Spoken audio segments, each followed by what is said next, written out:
Daniel here for Tabletop for One, and my first impressions after 4 plays of Rebuilding Seattle.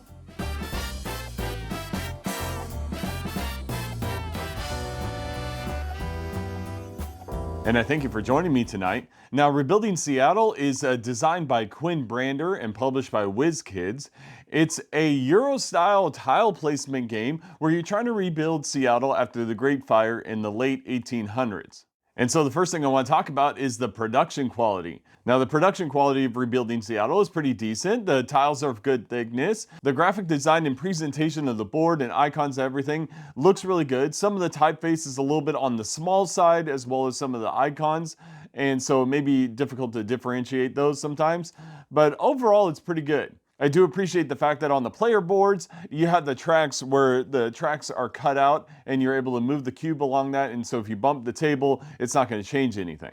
And so now let's talk about the gameplay. The gameplay of Rebuilding Seattle has you drafting tiles or purchasing tiles from a market and placing them out on your board, trying to arrange them in certain ways that it doesn't cover up certain icons, and it'll help your city grow. You have 3 different tracks that you're trying to push up. You have the entertainment, the restaurants, and the shopping. And as you push up those tracks and manage your population, you'll be able to do events that help you gain bonuses, such as money or points, based off of where your population sits within those tracks. And so you're having to manage your money and your resources and manage out your city.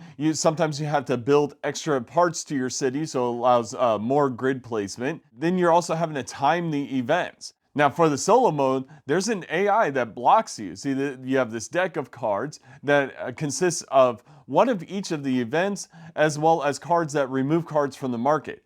And so on the AI's turn, you're going to flip over a card. If it's an event, the AI will enact that event, which you can still benefit from, but you don't get the bonus for enacting the event yourself. And after all the events have been activated, then the round ends. So if the AI pushes those events quickly, you're going to have a short round. There's only 3 rounds to the game, and your goal is to get 120 points or better, or else you don't win the game. And so there's not a lot of time to build out your city, especially if the AI rushes those events. And with that, let's talk about the ease of solo play.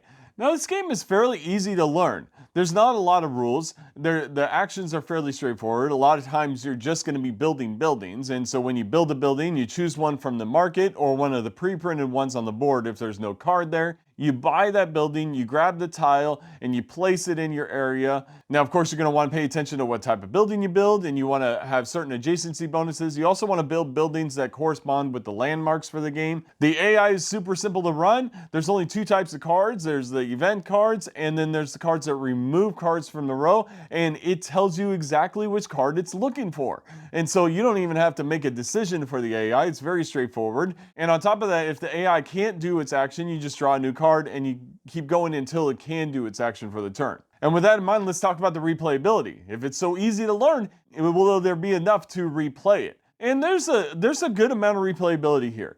Now, the vast majority of the games is you're going to be doing similar things each time you play. However, there are landmarks, these cards that you draw at the beginning of the game, and you're able to build those landmarks during the game, and if you do, you gain certain points, and on those landmarks, they have certain criteria which will direct how you build out your city, because you'll want to maximize the point gains from those cards. On top of that, there are multiple player boards. So on the player boards, they have what are called laws, and they're once around use. You can enact one of the laws, and it gives you a special bonus that you're not going to find on one of the other boards. And so there are a variety of boards that have those different laws, and so it's kind of like an asymmetric power. It's not game breaking, but it is powerful and it's very useful.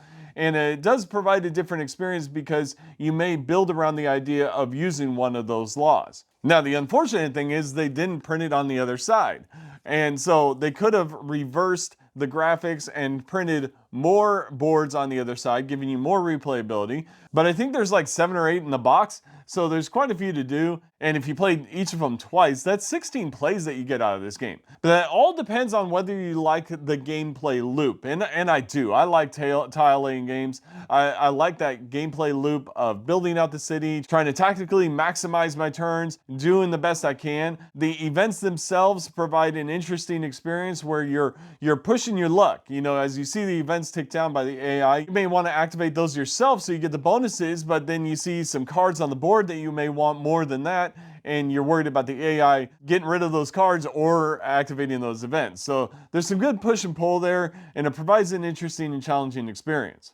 And so then would I recommend it? Yes, I absolutely recommend this game, especially as a solo game. Now, it is a kind of beat your own score solo game. You do have to get 120 points to win, and so that is challenging. Now, there is one thing I'm going to talk about in that 120 point goal. It is hard to reach that goal if the AI rushes the events. So you're down to the luck of the draw sometimes with the AI. And on my playthrough, I had the first round where like the first 7 cards had all 6 events. So there was 7 turns to do that first round, whereas most of the other times the rounds go like maybe 10 turns or 12 turns or something like that. So when you are restricted that much to have so little turns to do things, it can really, make or break the game, and I think it hurts your chances of getting that 120 points.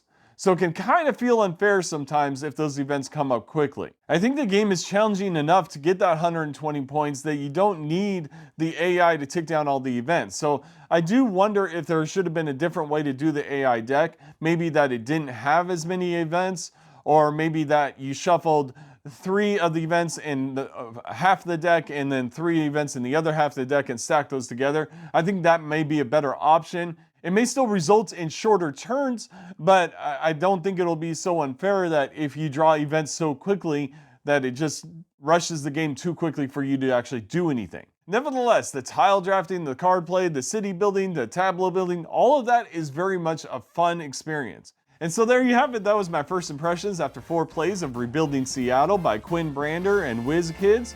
Let me know in the comments below what you thought of this game. Please also like and subscribe to this channel if you like the content you see here. And I thank you very much for joining me on Tabletop for One. Have a great night.